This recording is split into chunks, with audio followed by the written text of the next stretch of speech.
Welcome to 360 Tamil. CID season 2ல இருக்க ஒவ்வொரு எபிசோடா நம்ம பார்த்துட்டு இருக்கோம். நம்ம ஆர்டரா பார்க்கல, மாத்தி தான் பார்க்குறோம். நான் ஏற்கனவே இதை பத்தி சொல்லியிருக்கேன். ஆக்சுவலா சிஐடி எபிசோட்ல பேசாமே ஒரு எபிசோடு வந்தது பாத்தீங்களா? யாருமே ஒரு டைலாக் கூட பேசாமையே கேஸை சால்வ் பண்ணுவாங்க. அந்த எபிசோடுக்கு அடுத்த எபிசோட் தான் இந்த எபிசோடு. அந்த எபிசோடு பார்த்தவங்களுக்கு தெளிவா புரியும். அப்படி பார்க்காதவங்களுக்கு கொஞ்சம் குழப்பமா இருக்கும். ஒன்னும் பிரச்சனை கிடையாது, நான் தெளிவா எக்ஸ்பிளைன் பண்றேன்.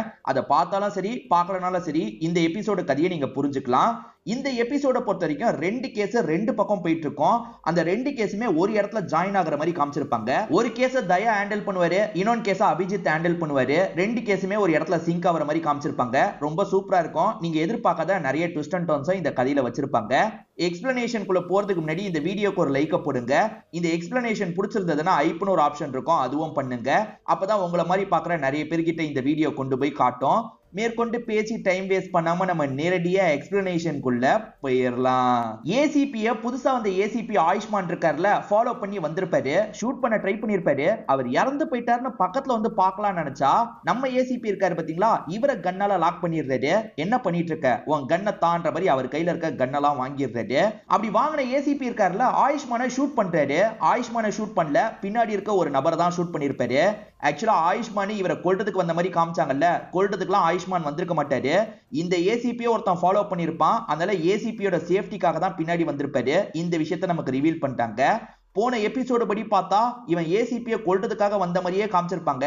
ஆனா ஏசிபியை கொல்றதுக்காக வேற ஒருத்தன் வந்திருப்பான். ஏசிபியை அதுல இருந்து காப்பாத்துறதுக்காக தான் ஆயுஷ்மான் வந்திருப்பாரு.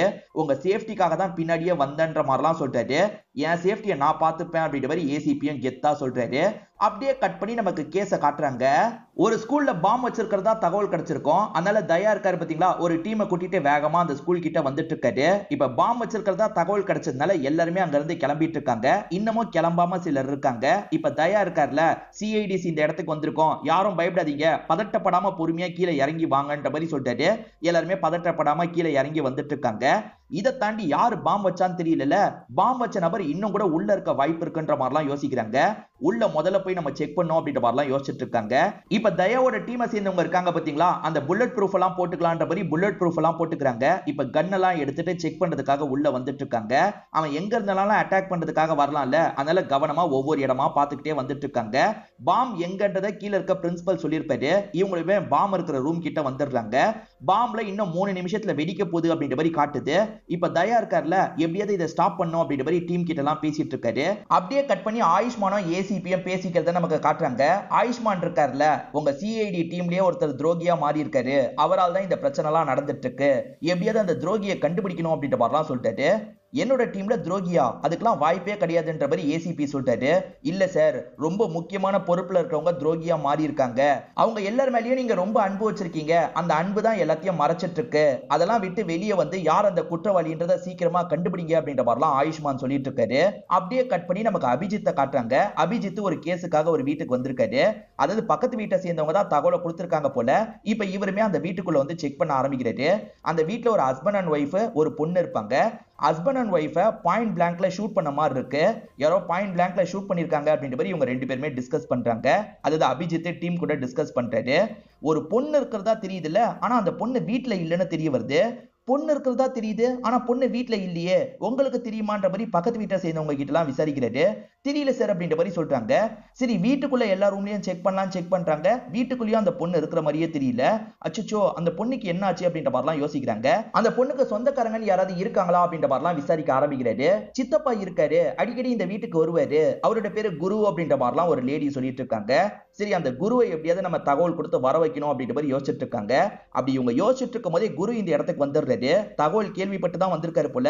என்னாச்சு ஏதாச்சு அப்படின்ற மாதிரிலாம் பதட்டப்பட்டு இருக்காரு. ஒன்னும் இல்ல, ரிலாக்ஸ் பண்ணுங்க அப்படின்ற மாதிரி இவங்களுமே ரிலாக்ஸ் எல்லாம் பண்ண வச்சிட்டு இருக்காங்க. அந்த சின்ன பொண்ணு உங்க கூட தான் வந்தாளா அப்படின்ற மாதிரிலாம் கேக்குறாங்க. இல்ல சார், சின்ன பொண்ணு என்னோட வீட்டுக்குலாம் வரலன்ற மாதிரி இவர் சொல்லிட்டாரு. சரி உட்காருங்க குருன்ற மாதிரி இவங்களுமே உட்கார வச்சு பேச ஆரம்பிக்கிறாங்க. அந்த சின்ன பொண்ணு இப்ப மிஸ் ஆவரா, நீங்க கவலைப்படாதீங்க, நாங்க எப்படியாவது கண்டுபிடிச்சிடறோம் அப்படின்ற மாதிரிலாம் சொல்றாங்க. என் அண்ணன் அண்ணிய கொலை பண்ணது யாருன்ற மாதிரிலாம் கேக்குறாரு. அதை கண்டுபிடிக்கிறதுக்கு தான் வந்திருக்கோம், சீக்கிரமா கண்டுபிடிச்சிருவோம் அப்படின்ற மாதிரி அபிஜித் சொல்றாரு. இப்ப தயா இருக்காருல, பாம டிஃப்யூஸ் பண்றதுக்கு ட்ரை பண்ணிட்டு இருக்காரு. டைம் குறைஞ்சிக்கிட்டே இருக்கு. அதனால டீமை சேர்ந்தவங்க இருக்காங்கல்ல, சார் டிஃப்யூஸ் பண்றது கஷ்டமா இருக்கும் போல சார், வாங்க சார் கிளம்பி பண்ணிடலாம் அப்படின்ற மாதிரிலாம் சொல்றாங்க. ஒரு ஸ்டேஜ்ல பங்கஜ் வேகமா இவரை இழுத்துட்டு கிளம்ப பாக்குறாரு. அப்படி கிளம்பி வரும்போது அந்த பாம் இருக்கு பாத்தீங்களா நின்றுது. அதாவது அந்த டைம் கவுண்ட் நின்றுது. என்ன நின்றுச்சு அப்படின்ற மாதிரி யோசிக்கிறாங்க. அது ஃபேக்கான பாம்ன்றது இவங்களுக்கு தெரிய வருது. அதுக்கப்புறம் தான் இவங்க பக்கத்துல வந்து செக்லாம் பண்ணிட்டு இருக்காங்க. அப்ப அந்த பாம் வெடியுது. பெருசா வெடியாம லைட்டா வெடியுது. சோ கண்டிப்பா ஃபேக் பாம் அப்படின்றது இவங்களுக்கு தெரிய வருது. யாரு ஃபேக் பாம் வச்சிருப்பா அப்படின்ற மாதிரி இவங்களுமே இந்த இடத்துல யோசிக்கலாம் ஆரம்பிக்கிறாங்க.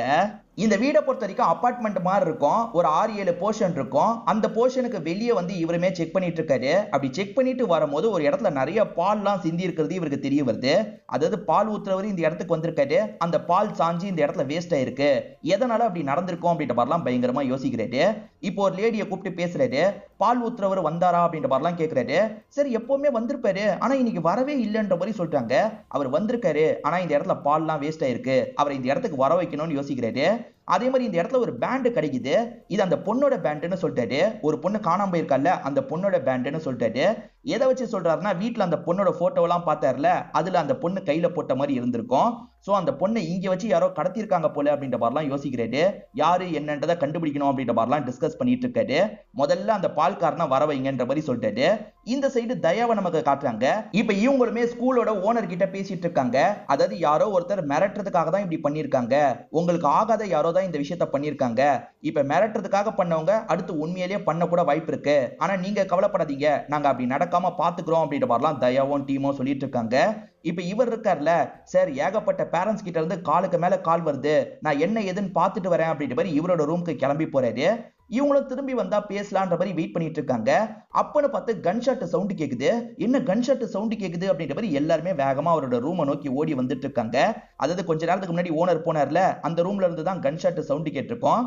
இவங்க உள்ள வந்து பார்த்தா அவரே தற்கொலை பண்ணி இறந்து போயிருக்கிறது இவங்களுக்கு தெரிய வருது. என்ன தற்கொலை பண்ணி இறந்து போயிருக்காரு?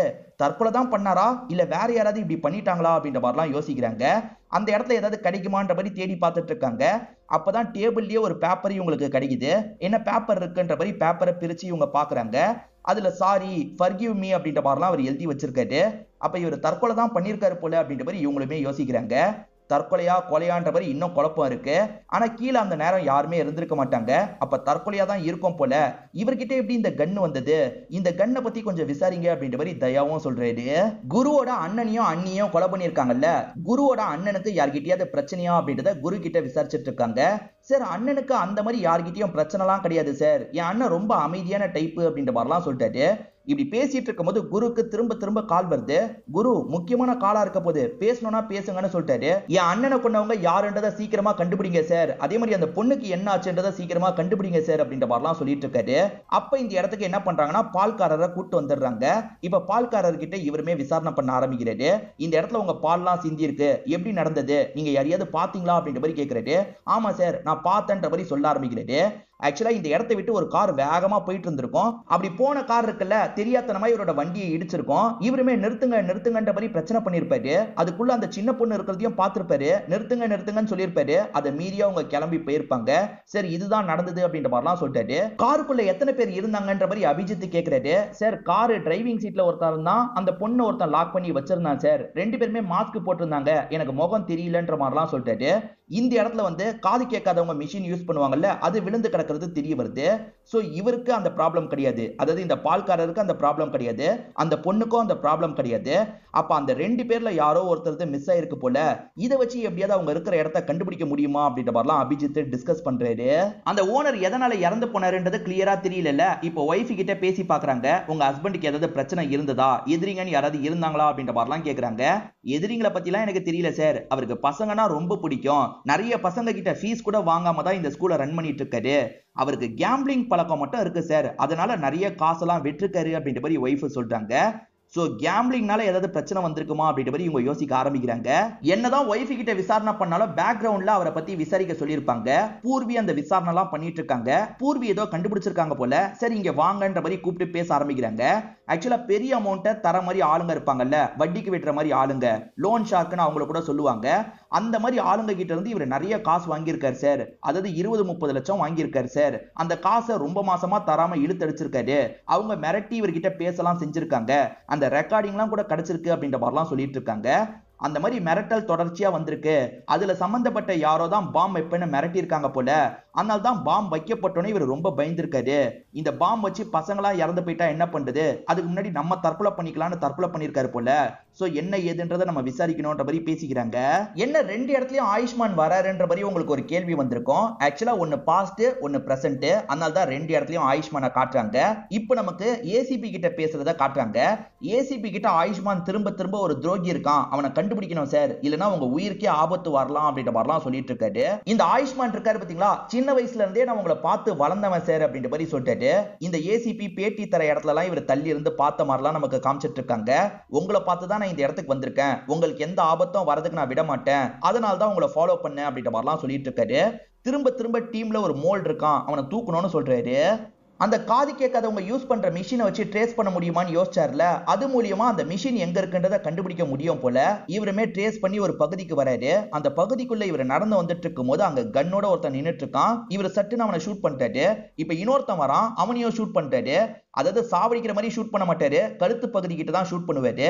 அந்த இடத்துல தான் அந்த பொண்ணு இருக்கா, அதை பார்த்து பயந்துருப்பா. ஒன்னும் இல்லம்மா, உன்னை காப்பாத்துறதுக்காக தான் நான் வந்திருக்கேன், நான் இங்க இருந்து கூட்டு போயிடுறேன் அப்படின்ற மாதிரிலாம் சொல்லிட்டாரு. இப்ப இந்த பொண்ணை கூட்டிட்டு இங்க இருந்து கிளம்பலான்னு வேகமா கிளம்பிட்டு இருக்காரு. அப்போ ஒருத்தன் என்ன பண்றான்னு பாத்தீங்கன்னா கன்னை எடுத்து சட்டுன்னு இவரை ஷூட் பண்றான். இப்ப இவருக்கும் புல்லட் எல்லாம் பட்டுருது. இவர் என்ன பண்றாருன்னா பதிலுக்கு அவனை ஷூட் பண்ணி விழ வச்சிடுறாரு. இந்த பொண்ணை கூட்டிட்டு இங்க இருந்து கிளம்பணும் அப்படின்ற மாதிரி கார்ல இந்த பொண்ணை வச்சுட்டு கார் எடுத்துட்டு இங்க இருந்து வேகமா கிளம்பலாம் ஆரம்பிக்கிறாரு. ஆனா புல்லட் கொஞ்சம் ஹெவியா பட்டிருக்கும், வயிற்றுல பட்டிருக்கு. இவர் காரை கஷ்டப்பட்டு தான் ஓட்டிட்டு இருக்காரு. அந்த ஸ்கூலோட ஓனர் சாகிறதுக்கு முன்னாடி யாரெல்லாம் மீட் பண்ணிருக்காருன்றத ஒரு பக்கம் செக் பண்ணிட்டு இருக்காங்க. அப்படி செக் பண்ணும்போது அந்த ஓனரோட ஃப்ரெண்டா மதன் ஒரு நபர் இருப்பாரு. அந்த மதனை 2-3 வாட்டி அவர் மீட் பண்ணிருக்கிறது இவங்களுக்கு தெரிய வருது. ஒரு கஃபே ஷாப்ல வச்சு தான் 2 பேருமே பேசியிருக்காங்க. அப்படி பேசுற இடத்துல மதன் இருக்கார்ல, இவரோட காலர் எல்லாம் புடிச்சிருக்காரு. 2 பேருக்குள்ளேயும் சண்டைலாம் ஏற்பட்டிருக்கு அப்படின்றது தெரிய வருது. எதுக்காக லோன் ஷார்க்கை மிரட்டினதுக்காக இவர் தற்கொலை பண்ணதா நம்ம நினைக்கணும். மதனுக்கும் இவருக்கும் நடுவுல ஏதாவது பிரச்சனை இருந்து மதன் மிரட்டினதுக்கு கூட இவர் தற்கொலை பண்ணிருக்கலாம்ல, என்ன பிரச்சனைன்றதை கண்டுபிடிக்கணும் அப்படின்ற மாதிரிலாம் யோசிக்க ஆரம்பிக்கிறாங்க. இதை தாண்டி இறந்தவர்கிட்ட ஒரு கன் இருந்ததுல, அந்த கன்னை ராணின்ற ஒரு லேடி கிட்ட இருந்து தான் வாங்கியிருக்காருன்றது தெரிய வருது. அவங்க இல்லீகல் கன் எல்லாம் விற்கிறவங்களா இருப்பாங்க. அந்த ராணியை லாக் பண்ணி விசாரிச்சா பிரோஜனமா ஏதாவது கிடைக்க வாய்ப்பு இருக்கு அப்படின்ற மாதிரிலாம் டிஸ்கஸ் பண்றாங்க. தயாவும் அபிஜித்துக்கு கால் பண்ணலான்னு பாக்குறாரு. அபிஜித்துக்கு கால் போல, நான் போய் செக் பண்றேன்ற மாதிரி சொல்லிட்டாரு. ஆனா ஆயுஷ்மான் இருக்காருல, பூர்வி போய் செக் பண்ணிப்பா, நீ இந்த கேஸ பாரு அப்படின்ற மாதிரி சொல்லிட்டாரு. தயாவும் ஏத்துக்கிறாரு. இப்ப அப்படியே கட் பண்ணி அபிஜித் கார்ல வந்துட்டு இருக்கிறத நமக்கு காட்டுறாங்க. இப்ப மயக்கமானவர் ஒரு மரத்துல போய் இடிச்சிடுறாரு. அப்படியே கட் பண்ணி ராணின்ற ஒரு லேடியை நமக்கு காட்டுறாங்க. அந்த லேடி நிறைய கன்னெல்லாம் எடுத்து வச்சிட்டு இருக்கும் போது சிஐடி டீமை சேர்ந்தவங்க இந்த இடத்துக்கு வந்துடுறாங்க. வந்தவங்க இந்த கன்னை நீ தான் வித்திருக்கன்றது எங்களுக்கு தெரிஞ்சிருச்சு, ஒழுங்கு ரீதியா சொல்லு, நீ தானே வித்தன்ற மாதிரிலாம் கேட்கறாங்க. ஆமா, அந்த ஓனருக்கு தான் நான் வித்தன்ற மாதிரி சொல்றாங்க. கூட வேற ஒருத்தர் வந்ததா சொல்றாங்க. கூட வந்தது யாரு, அடையாளம் சொல்ல முடியுமா அப்படின்ற மாதிரிலாம் கேட்கறாங்க. எனக்கு அடையாளம்லாம் தெரியல அப்படின்ற மாதிரி இந்த லேடி சொல்லிட்டு இருக்காங்க. அப்ப கிளம்பு, எங்க இடத்துக்கு வா, வரைஞ்சு காட்டு அப்படின்ற மாதிரிலாம் சொல்றாங்க. அதாவது சொல்ல சொல்ல வரைவாங்கல்ல, அந்த மாதிரி நீ வரைஞ்சு காமிச்சிட்டு தான் போகணுன்ற மாதிரி கூட்டு போறாங்க. அபிஜித் ஒரு இடத்தை ட்ரேஸ் பண்ணி போனாரு பாத்தீங்களா, இப்ப பூர்வி அந்த இடத்துக்கு வந்துடுறாங்க. அந்த இடத்துல பார்த்தா கன் ஃபைட் நடந்த மாதிரிலாம் இருக்கு. இதை தாண்டி பிளட் எல்லாம் சிந்தி இருக்கு. அபிஜித் சாருக்கு ஏதாவது ஆயிருக்குமா அப்படின்ற மாதிரி யோசிச்சுக்கிட்டே இவங்களுமே இங்க இருந்து கிளம்புறாங்க. இப்ப நமக்கு மதனை காட்டுறாங்க. இந்த மதன் யாருன்னு பாத்தீங்கன்னா அந்த ஸ்கூல் ஓனரோட ஃப்ரெண்டா இருப்பாரு. இவர் சட்டையெல்லாம் புடிச்ச மாதிரி உங்களுக்கு போட்டோ கிடைச்சிருக்கும். அதனால தான் மதனை கூப்பிட்டு பேச ஆரம்பிக்கிறாங்க. உங்க 2 பேருக்கு நடுவுல என்ன சண்டை, எதுக்காக சட்டையெல்லாம் புடிச்சு மிரட்டினீங்க அப்படின்ற மாதிரி கேக்குறாங்க. நான் மிரட்டல, ஒரு கோவத்துல அப்படி பண்ணிட்டேன்ற மாதிரி சொல்லிட்டாரு. அதாவது அந்த ஸ்கூல் ஓனர் இருக்காரு பாத்தீங்களா, சூதாட்டம் விளையாடுறதுக்கு நிறைய இவர்கிட்ட காசு வாங்கியிருக்காரு போல. என்னதான் ஃப்ரெண்டா இருந்தாலும் காசு திரும்பி கேட்கும் போது கோவம்லாம் படுவாங்கல்ல, அப்படி கோவப்பட்டு தான் சட்டையை பிடிச்சேன், மற்றபடி அவனை கொல்ற அளவுக்குலாம் நான் யோசிச்சதே கிடையாது, அதே மாதிரி அவனை நான் ரொம்ப எல்லாம் ஃபோர்ஸ் பண்ணல அப்படின்ற மாதிரி சொல்லிட்டு இருக்காரு. இப்ப தயா இருக்காருல, பூர்வி என்னாச்சு அப்படின்ற மாதிரி கேட்கிறாரு. பூர்வியும் பிளட் எல்லாம் சிந்தி இருக்குல்ல, அதை பத்தி சொல்லிட்டு இருக்காங்க. நான் உடனே அந்த இடத்துக்கு வரேன்ற மாதிரி தயா சொல்லிட்டாரு. நீ அங்கெல்லாம் போக வேணாம், இங்க உனக்கு வேலை இருக்குன்ற மாதிரி ஆயுஷ்மான் சொல்லிட்டாரு. ஆயுஷ்மான் எதனால இப்படி பண்றாருன்னு தயாக்கு புரியல. இப்ப ராணியை இந்த இடத்துக்கு கூப்பிட்டு வராங்கல்ல, வந்த ராணி ஏற்கனவே உங்ககிட்ட போட்டோ இருக்குல்ல, எதுக்கு என்கிட்ட கேக்குறீங்கன்ற மாதிரி சொல்லிட்டாங்க. எது போட்டோ இருக்கான்ற மாதிரி இவங்க கேட்டுட்டு இருக்காங்க. ஆமா, தோ அங்க போட்டோ இருக்குன்ற மாதிரி காட்டுறாங்க. இவங்க மதன் போட்டோவை தான் காட்டுறதா இவங்க நினைச்சிருப்பாங்க. ஆனா இவங்க மதன் போட்டோவை காட்டல, அங்க இருக்க குருவோட போட்டோவை காட்டுறாங்க. அதாவது அபிஜித் கேஸுக்காக ஒட்டி வச்சிருப்பாரு, அந்த போட்டோவை காட்டுறாங்க. இது இந்த கேஸ்ல சம்பந்தப்பட்டவன் கன்னு வாங்குறதுக்காக கூட வந்திருக்கானா, என்னவா இருக்கும் அப்படின்ற மாதிரி யோசிக்கிறாங்க. ஏன்னா தயா விசாரிக்கிற கேஸும் அபிஜித் விசாரிக்கிற கேஸும் சம்பந்தப்பட்டிருக்கு அப்படின்றது இவங்களுக்கு தெரிய வருது. 2 பேருமே கன் வாங்கினாங்க அப்படின்ற மாதிரி இந்த லேடி சொல்றாங்க. இந்த குரு எதுக்காக கன் வாங்கியிருப்பான் அப்படின்ற மாதிரிலாம் யோசிக்கிறாங்க. அவனை கூப்பிட்டே விசாரணை பண்ணுன்ற மாதிரிலாம் முடிவு எடுக்கிறாங்க. ஆயுஷ்மான் இருக்கார்ல, அபிஜித் தயா கூட துரோகியா மாறி இருக்கலான்ற மாதிரி சொல்லிட்டாரு. யாரு மாறினாலும் சரி அவங்க 2 பேர் மாறவே மாட்டாங்கன்ற மாதிரி ஏசிபி சொல்லிட்டாரு. அதுக்கு ஆயுஷ்மான் சில விஷயங்களை சொல்றான். அபிஜித்தை பொறுத்த வரைக்கும் ஸ்ரேயான ஒரு பொண்ணு இருக்கா போல, அந்த பொண்ணை யாராவது லாக் பண்ணி கூட அபிஜித்தை இந்த மாதிரி பண்ண வச்சிருக்கலாம் அப்படின்ற மாதிரி சொல்லிட்டு இருக்காரு. இதை தாண்டி தயாவை பொறுத்த வரைக்கும் டீம்ல இருக்க ஸ்ரேயான்னு ஒருத்தங்களை லவ் பண்ணிருப்பாரு போல, அந்த ஸ்ரேயாவை கடத்தி வச்சு யாராவது தயாவை இப்படி பண்ண சொல்லலாம். ஃபேமிலியா சிஐடியான்னு வரும்போது எல்லாருமே கொஞ்சம் தடுமாற வாய்ப்பு இருக்குல்ல அப்படின்ற மாதிரி ஆயுஷ்மான் சொல்லிட்டாரு. அதுக்கு இந்த ஏசிபி இருக்கார்ல, எங்களை பொறுத்த வரைக்கும் நாங்க எல்லாருமே ஒரு ஃபேமிலி, அப்படிலாம் ஃபேமிலியை நாங்க விட்டு தந்துட மாட்டோம், 2 பேருமே இதுல சம்பந்தப்பட்டிருக்க வாய்ப்பு இல்ல அப்படின்ற மாதிரிலாம் ஏசிபி சொல்லிட்டு இருக்காரு. இப்ப குருவை உட்கார வச்சு பேசுறாங்க. அந்த ஓனர் கன்னு வாங்கும் போது நீயும் கூட இருந்திருக்க, நீயும் கன்னை வாங்கியிருக்க, எதுக்குன்னு சொல்லுன்ற மாதிரிலாம் லாக் பண்ணிட்டு இருக்காங்க. இவரும் சொல்ல ஆரம்பிக்கிறாரு. அந்த ஓனரை பொறுத்த வரைக்கும் பெரிய லோன் ஷார்க் கிட்ட இருந்து காசு வாங்கியிருப்பாரு. அவங்க காசை திரும்பி வாங்குறதுக்கு எந்த எல்லைக்குனாலும் போவாங்கல்ல, அந்த மாதிரி ஆளுங்க கிட்ட இருந்து தான் நானும் காசை வாங்கினேன். எங்க 2 பேரையும் பயங்கரமா மிரட்டிட்டு இருந்தாங்க.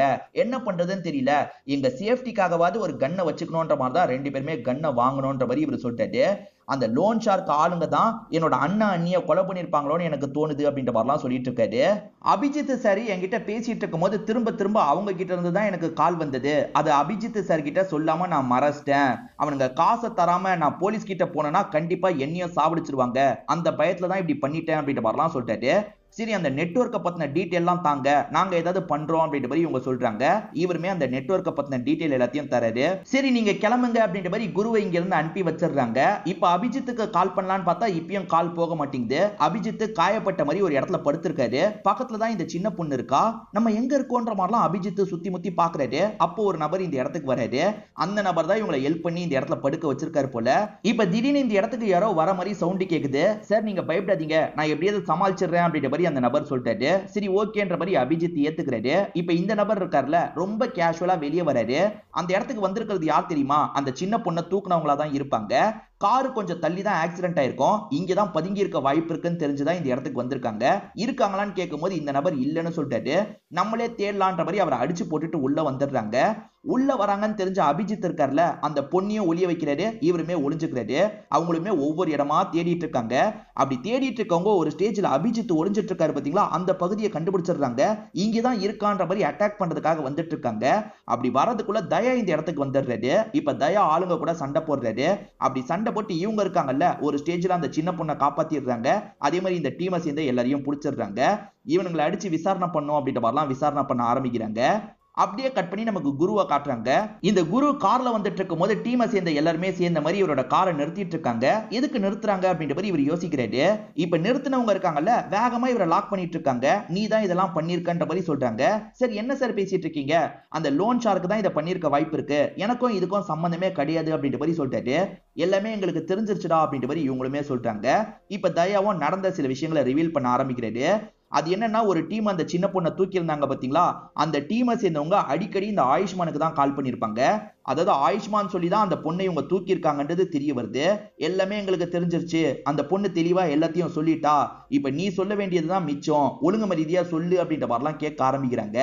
ஆக்சுவலா அந்த பொண்ணு கிட்ட அபிஜித் சாமர்த்தியமா பேசி இந்த விஷயத்தெல்லாம் தெரிஞ்சிருப்பாரு. அந்த பொண்ணு சொன்னதை நமக்கு விஷுவலா காட்ட ஆரம்பிக்கிறாங்க. அது என்னன்னு பாத்தீங்கன்னா, அவன் இருக்கான்ல, அண்ணனையும் அண்ணியும் சாவடிக்கணும் அப்படின்ற மாதிரி அந்த இடத்துக்கு வந்திருப்பான். கன்னால ஷூட் பண்ணி சாவடிச்சிடறான். அப்படி சாவடிச்சதை இந்த சின்ன பொண்ணு ஒளிஞ்சிருந்து பார்த்திருப்பா. பயத்துல வேகமா அங்கிருந்து ஓட ஆரம்பிச்சிருப்பா. டேய் சீக்கிரமா புடிங்கடா, அந்த பொண்ணோட கதையை முடிக்க முடியாது, அவளை லாக் பண்ணி ஒரு இடத்துல வச்சிருங்க அப்படின்ற மாதிரி இவர் தான் சொல்லியிருப்பாரு. எதனால இப்படி பண்ண, ஒழுங்கா சொல்லுன்ற மாதிரி கேக்குறாங்க. சார் பயத்துல தான் இப்படி பண்ணிட்டேன் அப்படின்ற மாதிரி இந்த குருவும் சொல்ல ஆரம்பிக்கிறான். ஆக்சுவலா இந்த குரு இருக்கான் பாத்தீங்களா, பிசினஸ்ல எல்லா காசையும் லாஸ் பண்ணிருப்பான். திரும்பி பிசினஸ் பண்றதுக்கு இவன் கிட்ட காசு இல்ல, கடனா வாங்கி தான் அந்த காசு எல்லாத்தையும் போட்டிருப்பான். அதுலயே ஏகப்பட்ட லாஸ் எல்லாம் ஏற்பட்டிருக்கும். அந்த லோன் ஷார்க் இருக்காங்கல்ல, காசத்தான்ற மாதிரி தொல்லை பண்ணிக்கிட்டே இருப்பாங்க. இவனை தொல்லை பண்ண மாதிரியே தான் அந்த ஓனரையும் தொல்லை பண்ணிருப்பாங்க. 2 பேருமே கன்னை வாங்கிக்கலான்ற மாதிரி இவங்க சேஃப்டிக்காக கன்னெல்லாம் வாங்கி வச்சிருப்பாங்க. இப்ப இவன் இருக்கான்ல, அந்த காசை திரும்பி தரலன்னா நம்ம கதையை முடிச்சிருவாங்க. காசை திரும்பி தரதுக்கு என்ன பண்றது, அண்ணன் கிட்ட கேட்கலான்னு கேட்டிருப்பாரு. அண்ணன் தரமாட்டேன்ற மாதிரிலாம் சொல்லியிருப்பாரு. அப்பதான் இவன் வேற ஒரு ஐடியா பண்ணிருப்பான். அண்ணன் அண்ணி இறந்து போயிட்டாங்கன்னா அந்த சின்ன பொண்ணுக்கு தான் சொத்தெல்லாம் போகும். இருக்கும். அந்த சின்ன பொண்ணுக்கு நம்ம கார்டியன் மாதிரி இருக்கலாம், சோ காசு எல்லாத்தையும் நம்ம அனுபவிக்க முடியும், அது மூலியமா இந்த கடன் பிரச்சனை எல்லாத்தையும் சால்வ் பண்ணிடலாம் அப்படின்ற மாதிரி இவன் பிளான் பண்ணி இந்த விஷயத்த பண்ணிருப்பான். அந்த பொண்ணு ஆளுங்க தூக்கிட்டு போகும்போது தெரியாதனமா அந்த பால் வண்டியை இடிச்சிருப்பாங்க. அவர் கூட பிரச்சனை நடக்கும் போது ஒருத்தனோட அந்த இயரிங் எய்டு கீழே விழுந்திருக்கும். அது மூலியமா தான் நம்மள சிஐடி நெருங்கிட்டாங்க அப்படின்ற மாதிரிலாம் இவன் யோசிச்சுட்டு இருக்கான். அப்படி இல்லைனாலும் உன்னை கண்டுபிடிச்சிருப்போம், ஏன்னா வேற ரூட்லயே நீ மாட்டிக்கிட்ட அப்படின்ற மாதிரி சொல்லிட்டாங்க. அதாவது இவனோட சேஃப்டிக்காக இவன் ஒரு கன்னை வாங்கினான் பாத்தீங்களா, அந்த கன்னை யூஸ் பண்ணி தான் அண்ணன் அண்ணியை இவன் சாவடிச்சிருப்பான். சோ அப்படியும் நீ மாட்டி இருக்க தான் செஞ்சிருப்ப அப்படின்ற மாதிரி இவங்க சொல்லிட்டு இருக்காங்க. இப்ப ஆயுஷ்மானும் ஏசிபியும் பேசிக்கிறத நமக்கு காட்டுறாங்க. இந்த ஆயுஷ்மானே ஏசிபியை மேனிபுலேட் பண்றதுக்காக இப்படி பேசுறானா என்னன்னு தெரியல. ஏன்னா ஆயுஷ்மான ஸ்டார்டிங்ல இருந்தே நமக்கு கொஞ்சம் வில்லத்தனமா தான் காமிப்பாங்க. அதே மாதிரி ஒரு ஸ்டேஜ்ல ஏசிபியோட படத்தை இவன் எரிச்ச மாதிரியும் காமிச்சிருப்பாங்க. டீமுக்குள்ள குழப்பத்தை உண்டாக்குறதுக்காக இவன் மேனிபுலேட் பண்றானா என்னன்னு தெரியல. ஆனா இவன் சொல்றத பெருசா ஏசிபி நம்ப மாட்டாரு. என் டீமை சேர்ந்தவங்களாம் அப்படி பண்ண மாட்டாங்கன்னு உறுதியா நம்புறாரு. இதோடயே இந்த எபிசோட கதையை முடிச்சிடுறாங்க. இதுல வந்து ட்விஸ்ட் அண்ட் டர்ன்ஸ்லாம் கண்டிப்பா உங்களுக்கு பிடிச்சிருக்கும்னு நம்புறேன். இந்த வீடியோ உங்களுக்கு பிடிச்சிருந்ததுன்னா லைக் பண்ணுங்க, கமெண்ட் பண்ணுங்க, மறக்காம 360 தமிழ் சேனலை சப்ஸ்கிரைப் பண்ணுங்க. தொடர்ச்சியா இந்த மாதிரி வீடியோக்கள் வந்துகிட்டே தான் இருக்கும்.